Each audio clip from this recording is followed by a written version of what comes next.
subag kong mata, no? Oras karon alas 5 sa kadlawon.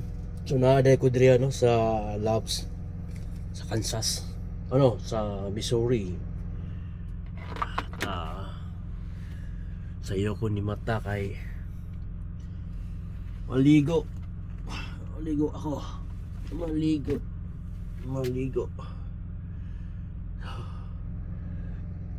Tukno kayong gawas mga brother, no? But ayun, kailangan maligo dahil nangangamoy na. So ayun, samahan niyo ako guys. Lakarin natin ng Love Store mula rito, punta doon para makita nyo yung mga truck dito, yung mga nahintong truck dito na natutulog.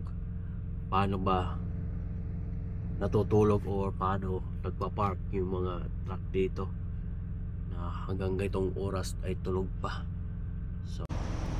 So yung nga guys, wala na akong katabi rito, no? Nakabante na. May katabi ako rito kagabi.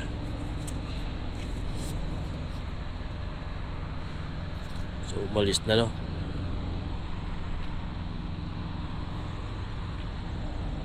Ayan, maglakad tayo.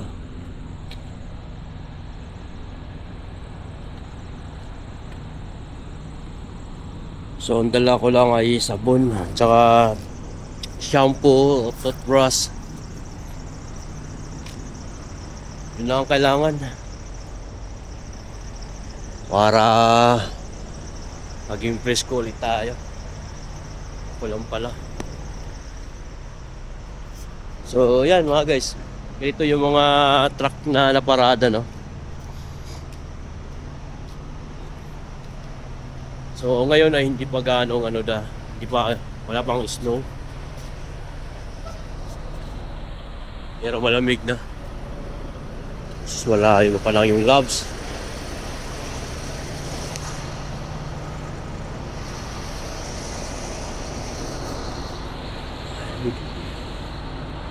Malamig.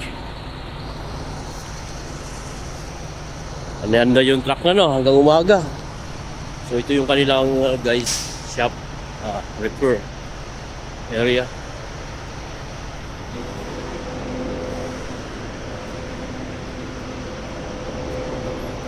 Sarap lang maligo.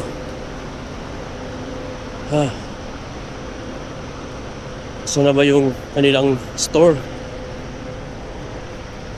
Doon pa banda, layo pa, no?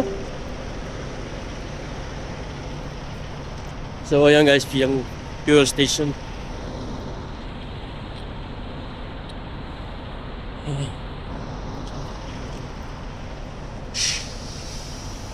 Kahit madaling araw, maraming nagpo-fuel.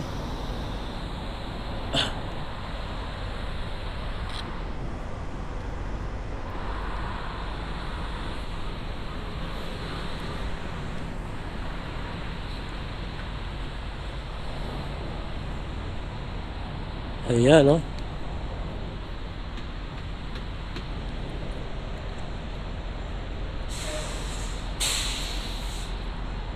Ayan.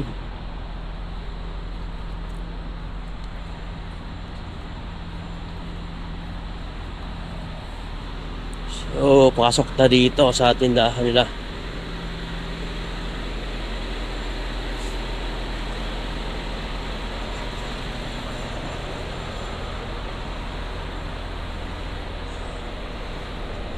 Kuha muna ako ng shower.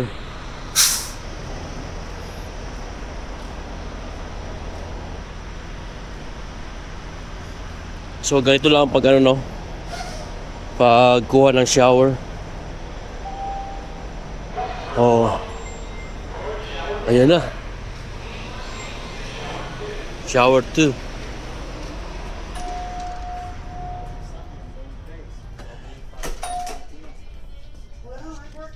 Diretso na tayo.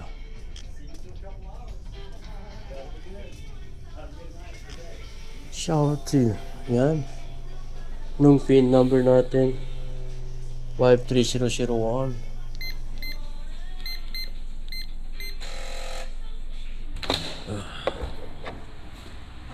Alright.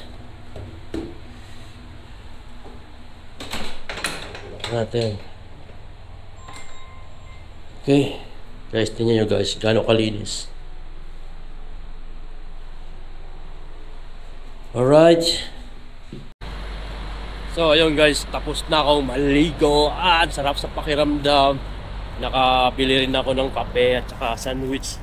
So, ayun, ready to kumbati na. At,